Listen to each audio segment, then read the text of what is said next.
anunciando que debaixo do nome de Jesus há salvação e esperança para aqueles que estão em desespero. Então, eu convido você para que você se engaje e participe desse nosso propósito. Meus irmãos, eu quero compartilhar com vocês uma porção da palavra de Deus e eu convido você para que abramos a palavra do Senhor na carta que o apóstolo Paulo escreveu ao obreiro Tito. Nós vamos ler o capítulo de número 2.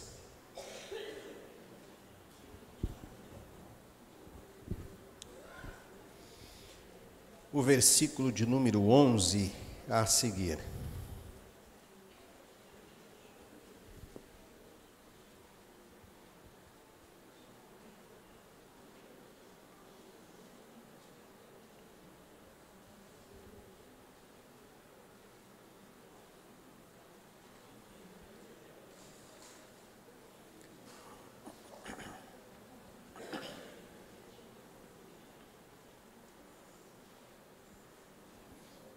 Diz-nos assim, então, a palavra do Senhor: porque a graça de Deus se manifestou salvadora a todos os homens. Ela nos ensina a renunciar à impiedade e às paixões mundanas e a viver de maneira sensata, justa e piedosa nesta era presente, enquanto aguardamos a bendita esperança, a gloriosa manifestação de nosso grande Deus e Salvador Jesus Cristo. Ele se entregou por nós a fim de nos remir de toda a maldade e purificar para si um povo particularmente seu, dedicado à prática de boas obras. É isso que você deve ensinar, exortando-os e repreendendo-os com toda a autoridade. Ninguém o despreze. Amém, meus irmãos? Muito bem, ainda você vai comigo, por gentileza, ao capítulo de número 3, e agora no versículo de número 4 a seguir. Diz assim: mas quando da parte de Deus, nosso Salvador, se manifestaram a bondade e o amor pelos homens, não por causa de atos de justiça por nós praticados, mas devido à sua misericórdia, ele nos salvou pelo lavar regenerador e renovador do Espírito Santo, que ele derramou sobre nós generosamente, por meio de Jesus Cristo, nosso Salvador. Ele o fez a fim de que, justificados por sua graça, nos tornemos seus herdeiros, tendo a esperança da vida eterna. Fiel é esta palavra, e quero que você afirme categoricamente estas coisas para os que creem em Deus e se empenhem na prática das boas obras. Tais coisas são excelentes e úteis aos homens. Amém? Meus amados irmãos, esta é uma epístola pastoral, uma epístola que tem muita similaridade com a epístola também escrita pelo apóstolo Paulo em Timóteo, para Timóteo.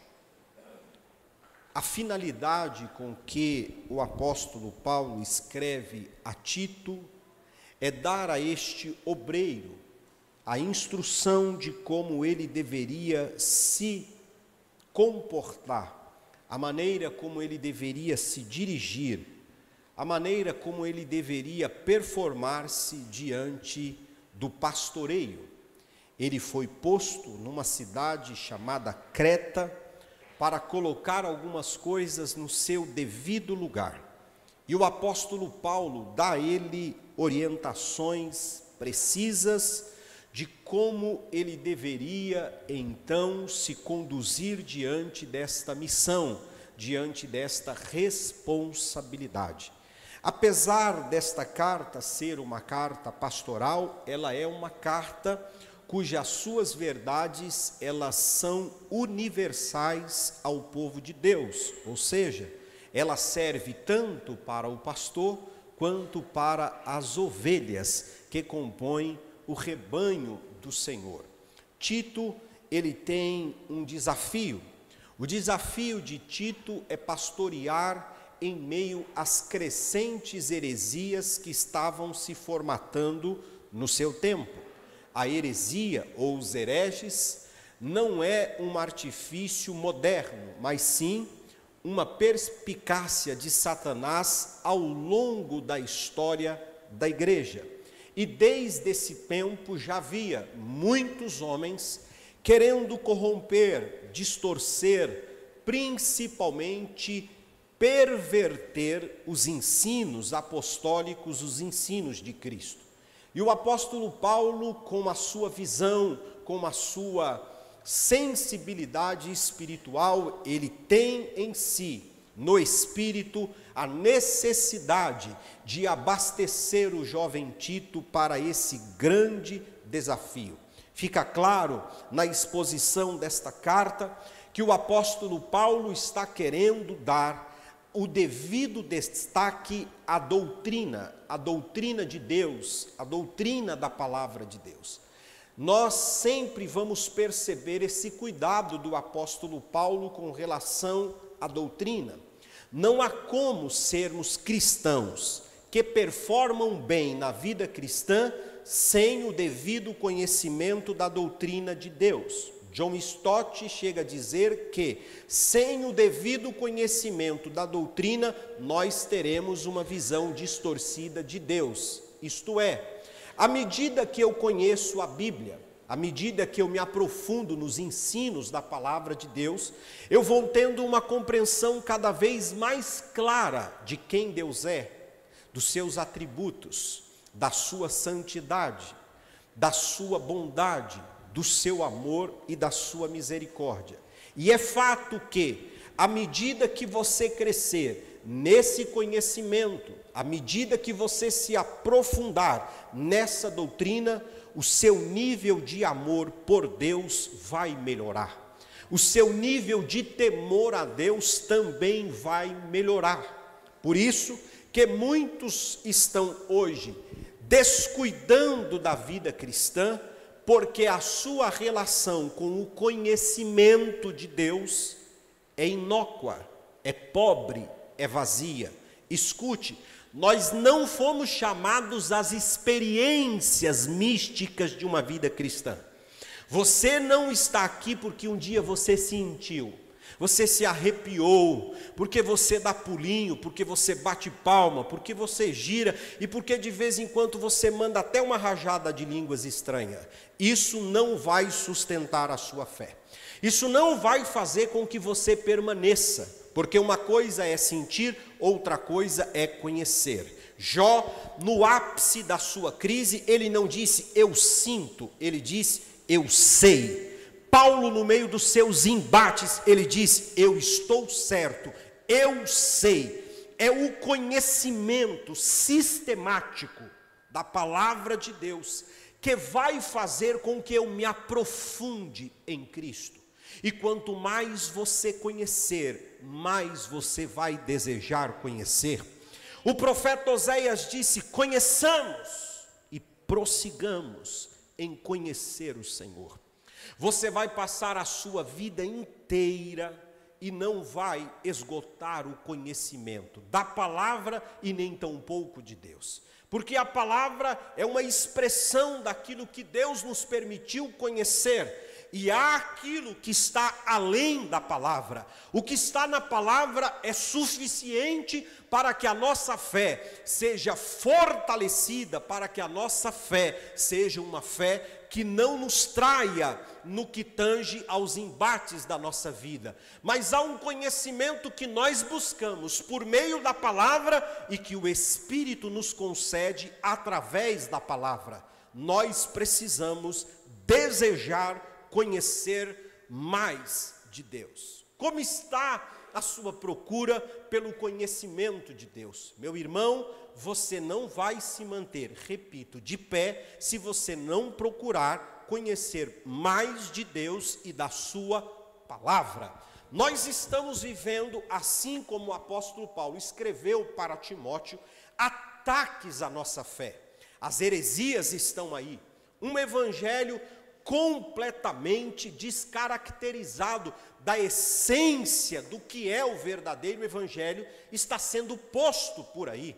Nós estamos tendo uma mistura, um sincretismo total no evangelho. Então, no evangelho que se prega hoje em dia, há adoções, há adições de muitas coisas que não pertencem ao evangelho de Cristo Jesus. Que evangelho é esse? É o evangelho da renúncia, o evangelho do Calvário, inclusive é o evangelho da morte do nosso ego. Isso não está sendo posto por aí.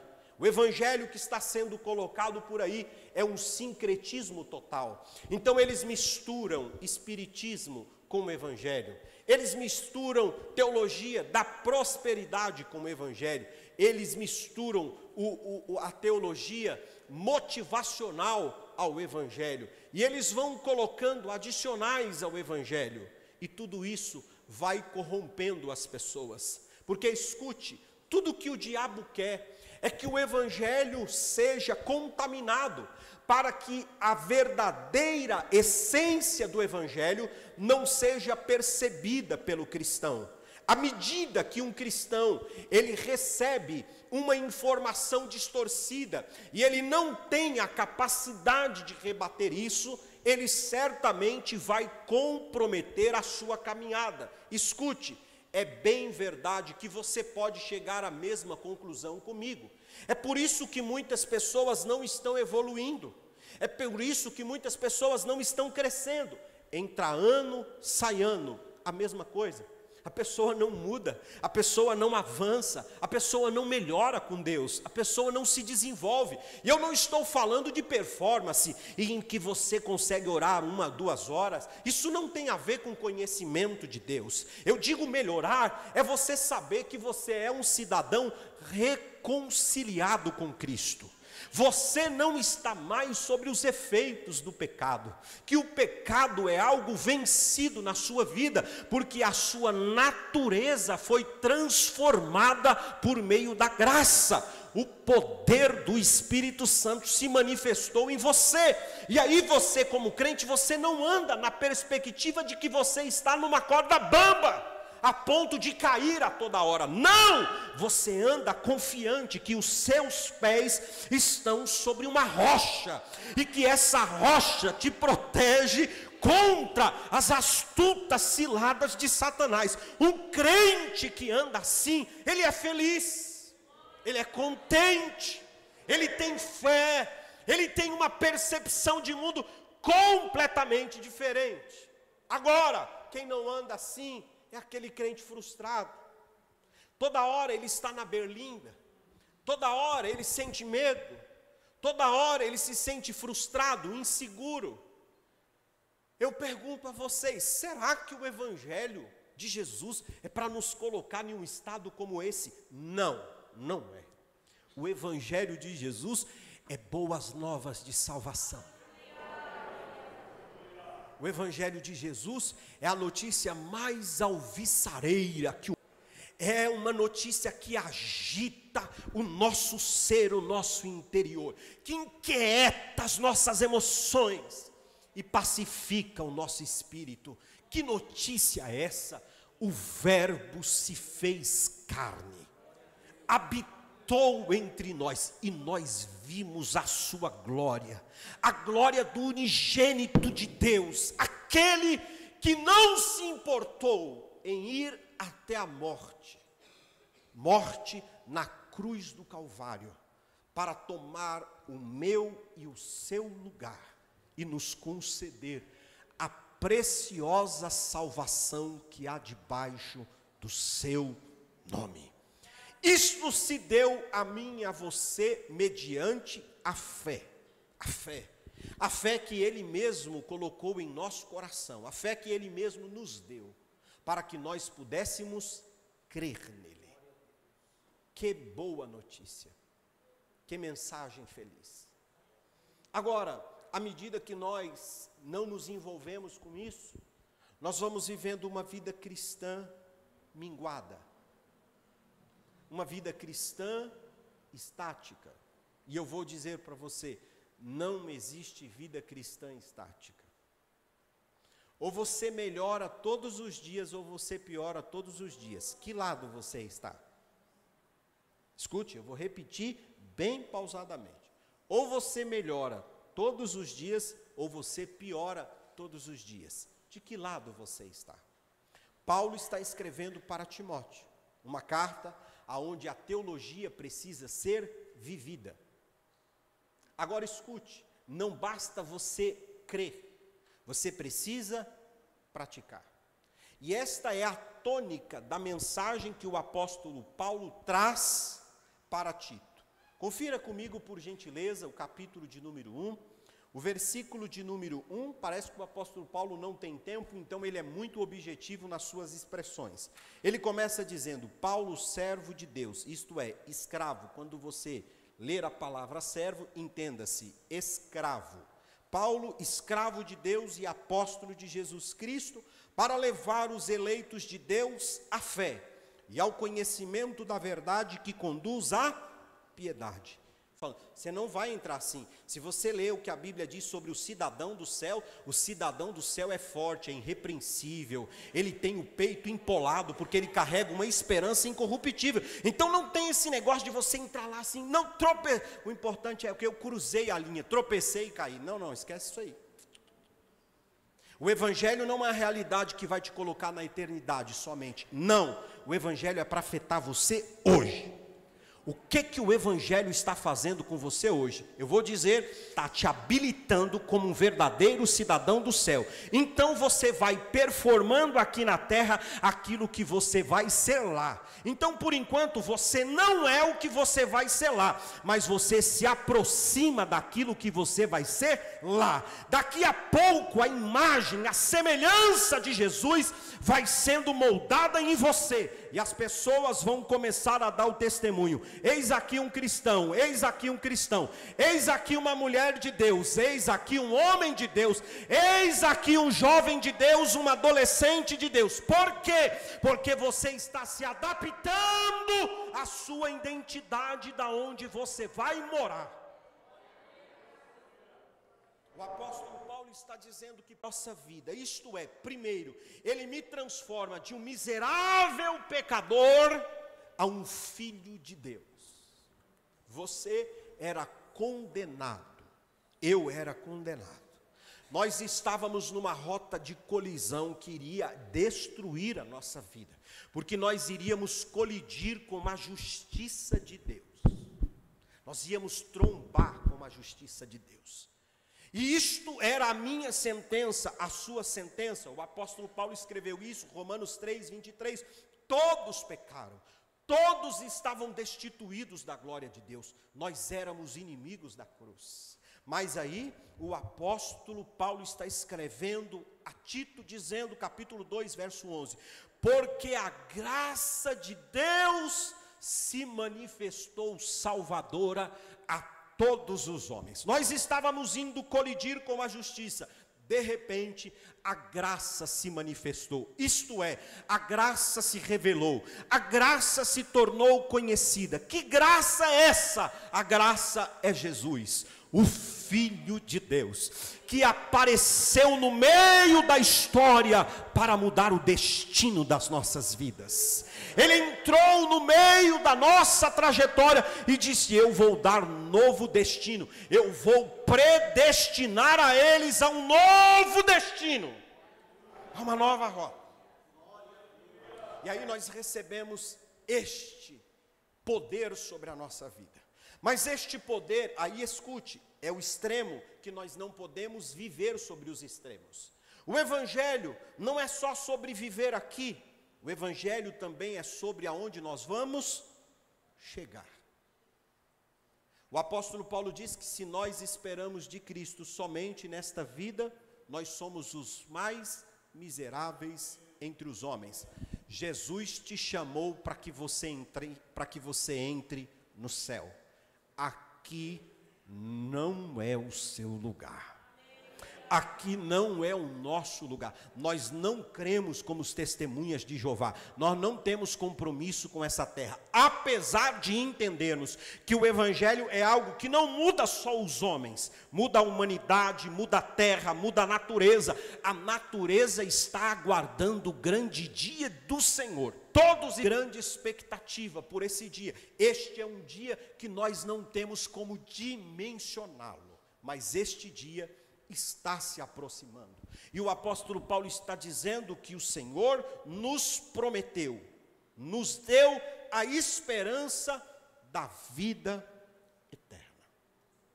Nós precisamos entender que o evangelho é esta boa notícia. A boa notícia de que nós não somos mais pecadores, que nós fomos transformados, que Cristo está sendo esculpido em mim e em você.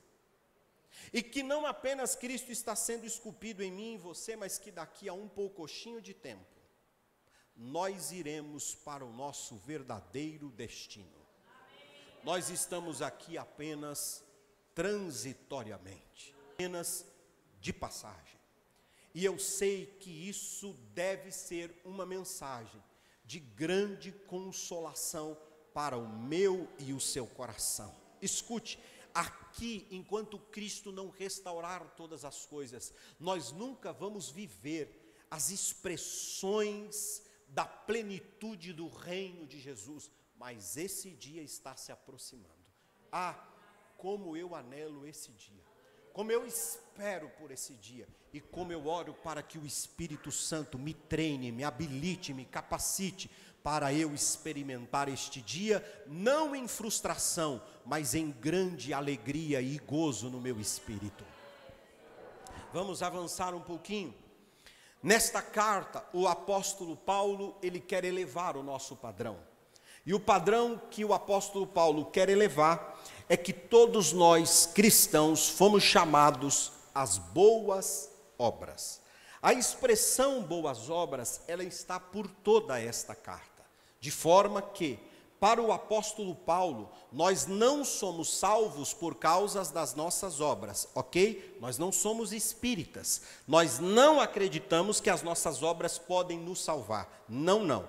Mas nós acreditamos que a salvação de Cristo nos gerou para as boas obras. Este livro inteiro está permeado deste chamado às boas obras. Por exemplo, você pode conferir comigo o apóstolo Paulo no capítulo de número 2, fazendo esta consideração, dizendo que, da mesma maneira, encoraje os jovens a serem prudentes, em tudo seja você mesmo um exemplo para eles, fazendo o quê? Boas obras.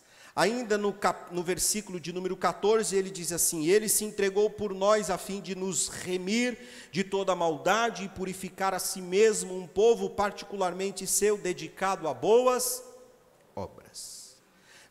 Capítulo de número 3, o versículo 1 ainda diz assim: lembre a todos que se sujeitem aos governantes e às autoridades, sejam obedientes e estejam prontos a fazer tudo o que é bom, a prática das boas obras.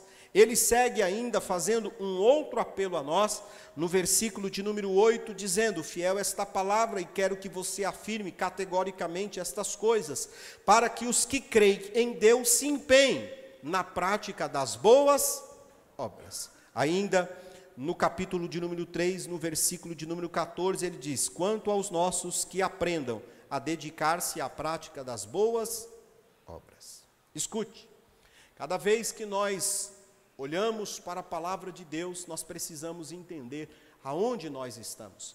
E eu estou certo de que uma preocupação surge com relação a isso.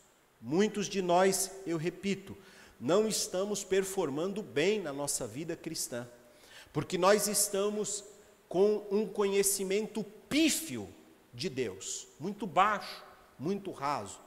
E por isso em nós não há o impulso, o apelo, o zelo para as práticas das boas obras. Deixa eu dizer, o grande problema da igreja hoje é que nós somos uma geração de consumistas, inclusive a igreja. Muitos crentes estão vindo à igreja para consumir. E aí, suas boas obras, cadê você, meu irmão? Cadê você, minha irmã, com o seu zelo, com as suas obras, com o seu trabalho, com o seu afinco, com a sua oração, com a sua intercessão, com a sua liderança, com o seu empenho, com a sua comunhão, com os frutos do Espírito, com os dons do Espírito, promovendo a edificação do corpo do Senhor? Cadê você? Nós não podemos, irmãos, acreditar, é mentira de Satanás, que se você vir aqui piedosamente à igreja, sábado ou domingo, ou algumas outras vezes na igreja, e ficar assim como você está, vai ficar tudo bem. Não vai ficar. O Senhor chamou para que as suas obras sejam conhecidas, e que por meio das suas obras, o Evangelho se torne conhecido a todos os homens, e eles se tornem indesculpáveis diante de Cristo. Há uma responsabilidade em mim e em você. Nós precisamos, irmãos, romper urgentemente com essa inanição que nos está sendo colocada pelas adversidades da vida. Eu sei que todos nós estamos em guerra, mas a sensação que nós temos às vezes ao olhar para alguns crentes é que eles estão vindo do próprio Armagedon. Estão muito fadigados, eles não conseguem, eles estão tão fadigados que tem crente hoje que não tem coragem de trazer a Bíblia. É o mínimo que se requer de um crente. Ele não consegue trazer a Bíblia para o culto. Ele está tão cansado que ele não consegue, as expressões dele é muito inócua, muito vazia. Escute, irmão, a igreja não é isso. Não, nós não fomos chamados para isso. Você foi chamado para as boas obras. Você foi chamado para viver de uma maneira intensa com o Senhor da sua vida. Nós estamos precisando urgentemente entender o apelo que o Senhor está fazendo a mim e a você.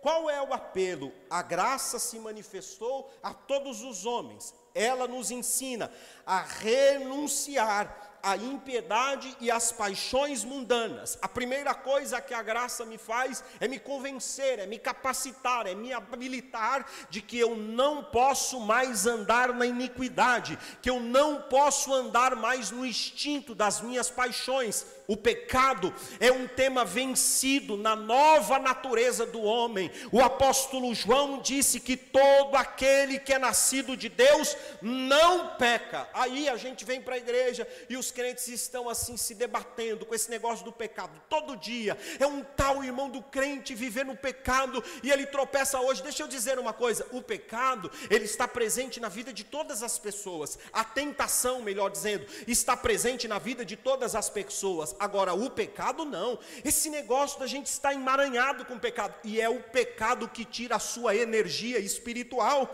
É o pecado que não deixa você ler a Bíblia.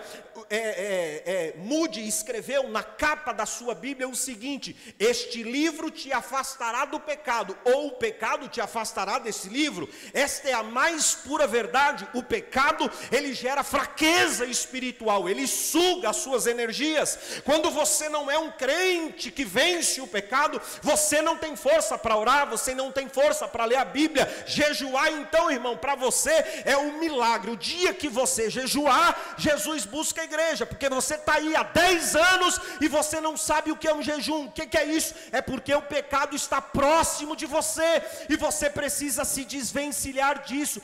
Deus não te chamou para andar com você como um crente que ele precisa ter dó, porque Deus não tem dó de você. Deus já teve misericórdia da sua vida e Ele espera de você muito mais. Deus não te chamou para a salvação. Imagine se Deus chamasse você e Ele tivesse que lidar com você assim como eu estou lidando com a Helena, para ir para a escola, que eu tenho que levar, que eu tenho que buscar, que eu tenho que colocar o lanchinho. Não! Deus te chamou para a autonomia que há em Cristo. Você recebeu poder espiritual para andar de maneira superlativa, para onde você caminhar, você carregar o céu dentro de você. Esqueça esta prostração. Está na hora, meu irmão, de você quebrar esse ciclo com o pecado. Não dá para você permanecer assim. O ano é 2023, meu irmão. O ano é 2023, o mês já é fevereiro. Nós somos chamados às boas obras. E você está mal conseguindo sair da cama. Não podemos. O apóstolo Paulo está dizendo: vamos renunciar à impiedade, vamos renunciar às paixões mundanas. E aí ele faz o apelo: e viver de maneira sensata. Nós somos chamados a uma vida significativa, a uma vida poderosa. O crente que tem essa confiança, o crente que tem essa postura, ele é um crente seguro, irmão. Ele é um crente que tem paz. Ele é um crente que tem alegria. Ele é um crente diferente. Ele é um crente que ele frutifica. Nós somos chamados às boas obras. Nós não podemos mais aceitar esse estado de estagnação e de inércia que está tomando conta das nossas vidas. Repito, irmão, Deus nos chamou para você chegar lá, tropecei e caí no céu, era tudo o que eu queria. Esquece, já falei, não é assim. No céu não é assim não. No céu só entra lavado, purificado, gente que recebeu a condição espiritual de crente. O que é o crente? O crente é aquela pessoa que anda, preste atenção, com o maior poder do mundo dentro de si. Como é que uma pessoa dessa vai chegar no céu a trancos e barrancos? Não! Essa pessoa tem o maior poder do mundo dentro dela. Quem é esse poder? É uma pessoa, é o Espírito Santo que está dentro de você para preencher as lacunas existenciais da sua vida e te dar a você uma perspectiva de uma esperança maior.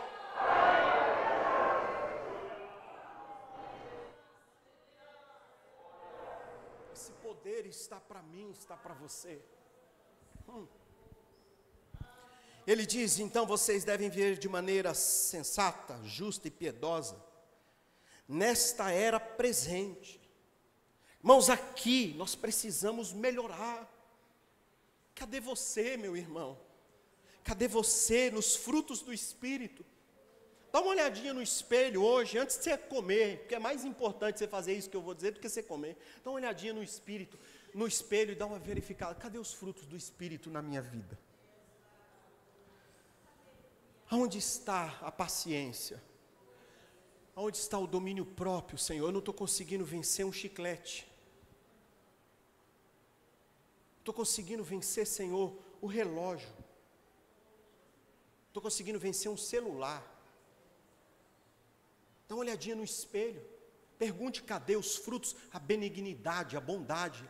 Onde estão essas coisas dentro de você? Pergunte. Mas não se satisfaça só nisso não. Pergunte: aonde estão os dons do Espírito dentro de você? Nós fomos chamados à plenitude. E eu sou pentecostal, a Assembleia de Deus é a igreja pentecostal. Nós somos a igreja da plenitude do Espírito. Deus fala nesta igreja, Deus cura nesta igreja, Deus batiza com o Espírito Santo e com fogo e dá novas línguas aos crentes desta igreja. Deus levanta profetas para falar nesta igreja. Deus traz revelações a esta igreja. Onde está isso? Porque nós estamos nos acomodando a não viver de acordo segundo o padrão da palavra de Deus. O apelo de Deus é: vamos. É para isso que eu chamei vocês. Para as boas obras. Eu chamei vocês para mudar o mundo. Eu chamei vocês para que o mundo me conheçam por meio das vossas obras. Isto é o Evangelho de Jesus em movimento. Isso é Atos dos Apóstolos se cumprindo. Quando pela primeira vez os irmãos foram chamados de cristãos, porque eles pareciam com Cristo, as obras de Jesus estavam na vida deles. Por onde eles passavam, as pessoas diziam: eita, tudo que Jesus fazia, nós estamos vendo eles fazer. Eles são do amor, eles são do serviço, eles são da caridade, mas eles são do poder, eles são da cura, eles são da libertação. Não são outra coisa. Isso aí é tudo pequeno cristãos. Estão tudo aí mergulhados, envolvidos no poder de Cristo. É para isso que o Senhor nos chamou. Eu preciso caminhar por fim, mas quero fazer a vocês mais uma vez a leitura, para você assim guardar isso no seu coração. Escute, Tito capítulo 3, versículo de número 3 a seguir, está escrito assim: houve um tempo em que nós também éramos insensatos e desobedientes, vivíamos enganados e escravizados por toda espécie de paixão e prazer.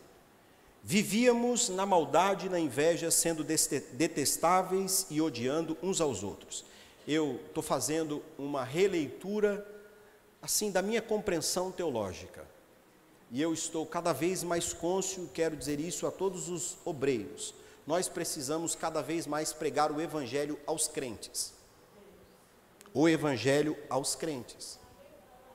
Às vezes nós temos a falsa ideia de que nós temos que pregar o Evangelho lá fora. Não, o Evangelho precisa ser pregado aos crentes. Porque esse versículo é uma grande realidade. Olha esse versículo e veja se você não se vê aí. Por quê? Porque tem muita coisa que não tem mais na sua vida, mas tem coisa que tem. E se tem, só uma coisa pode tirar isso dentro de você: o Evangelho. O Evangelho. Houve um tempo em que nós também éramos insensatos, desobedientes, vivíamos enganados, escravizados por toda espécie de paixão e prazer. Está sendo escravo dos prazeres? Evangelho nele, Evangelho nela. Só o Evangelho pode mudar isso. Vivíamos na maldade e na inveja. Irmãos, nunca antes nós fomos tão assim desejosos das coisas, até porque a nossa sociedade foi coisificada. Ninguém mais se importa em ser educado, ser honesto, ser confiável. Não, isso aí secundário. O negócio é ter uma aparência legal, ter um corpo fitness, nada contra, hein? Vamos lá, vamos fazer o que tem que fazer. Mas o nosso problema está porque as obras da carne estão evidentes aqui dentro de nós. Estão muito latentes dentro de nós. E isto não coaduna com o chamado de Deus na sua vida.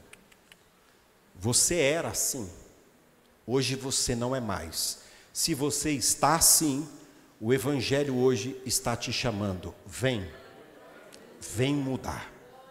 Vem mudar urgentemente. Ele segue dizendo para nós, sendo detestáveis e odiando uns aos outros. Quantos sentimentos estão brotando do nosso coração porque nós estamos vazios de Deus? Vou dizer uma coisa para você: aonde não tem o amor de Deus, tem o ódio do diabo. Aonde não tem o amor de Deus, impera o ódio do diabo. É por isso que essa sociedade é belicosa, conflitante, intrigante, briga, inimizade, porfia, contenda por todos os lados. Porque onde não tem o amor de Deus, tem o ódio do diabo. Nós não somos assim. Nós somos de Cristo. E o amor de Deus já foi derramado nos nossos corações. Eu vou encerrar lendo apenas para vocês o verso 4, do verso 4 ao versículo de número 8. Mas quando da parte de Deus, nosso Salvador, se manifestaram a bondade e o amor pelos homens, não por causa de atos de justiça por nós praticados, mas devido à sua misericórdia, Ele nos salvou pelo lavar regenerador e renovador do quê? Do Espírito Santo. Quem fez isso com você, irmão? O Espírito Santo. O Espírito Santo é quem, meu irmão? Respondo: o Espírito Santo é Deus, tanto no querer, tanto no efetuar. toda obra que o Espírito Santo faz é perfeita, assim como tudo o que Deus faz é perfeito. Por isso a nossa segurança em Cristo. Nós não estamos na berlinda, nós estamos sobre a tutela do Espírito Santo. Ele segue dizendo para nós, dizendo que Ele derramou sobre nós generosamente por meio de Jesus Cristo, nosso Salvador. Aqui é o ápice do sorriso, aqui é o ápice do contentamento, aqui é o ápice da alegria. Nós que éramos uma casa suja, nós que éramos um poço de ignorância e de imundícia, nós que éramos um poço de idolatria, de imoralidade, de perversidade, nós que éramos um poço de sujeira, o Espírito Santo generosamente limpou a nossa vida por meio da palavra e do sangue de Jesus. Limpou. Éramos um vaso que no máximo nós éramos uma privada. Eu e você, era só isso. Aí o Espírito Santo disse: não, vou mudar eles, eu vou fazer eles ser vaso de honra. Ele mudou a nossa essência, moldou a nossa vida e nos colocou em posição de destaque. Sobre esse vaso de barro, Ele depositou o seu precioso Espírito Santo. É Ele que traz esta alegria para a sua alma hoje. É Ele que traz esse contentamento, esta segurança. É o Espírito Santo. É Ele o nosso tutor, o nosso paracleto, o nosso ajudador. É Ele que está aqui agora, derramado dentro de nós, sobre a igreja. Oh, bendito seja o nome de Jesus.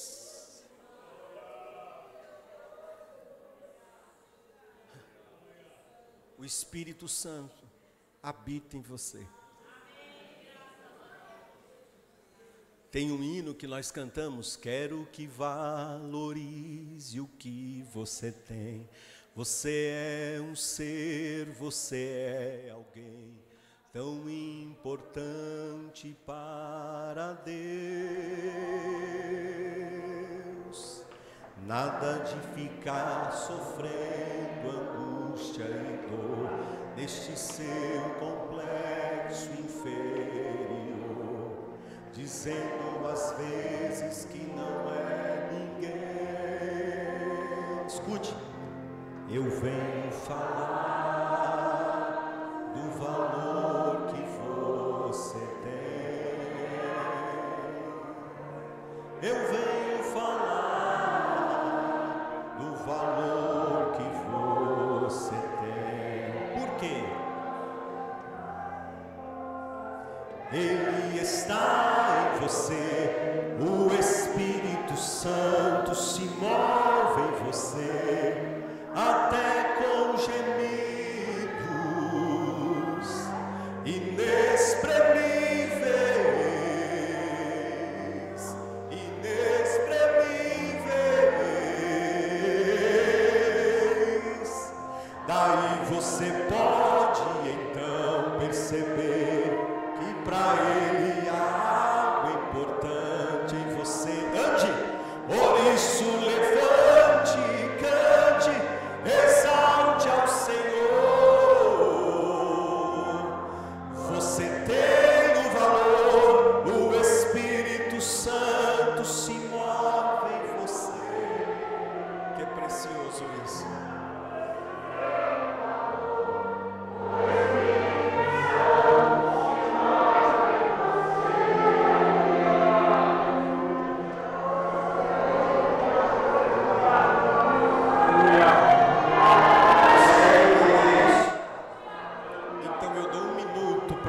Agradecer a Ele por isso.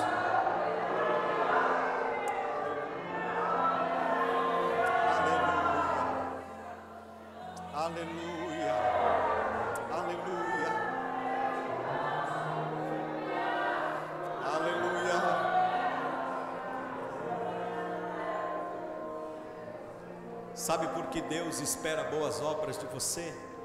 Porque o Espírito Santo está aí. O Espírito Santo está aí. Meu irmão, em nome de Jesus, levanta-te e resplandece, porque já vem nascendo a tua luz, e a glória do Senhor está nascendo sobre ti. Levanta, tu que dormes, levanta-te nesta manhã pelo poder do Espírito Santo. Anima-te em Cristo, se posicione na rocha verdadeira e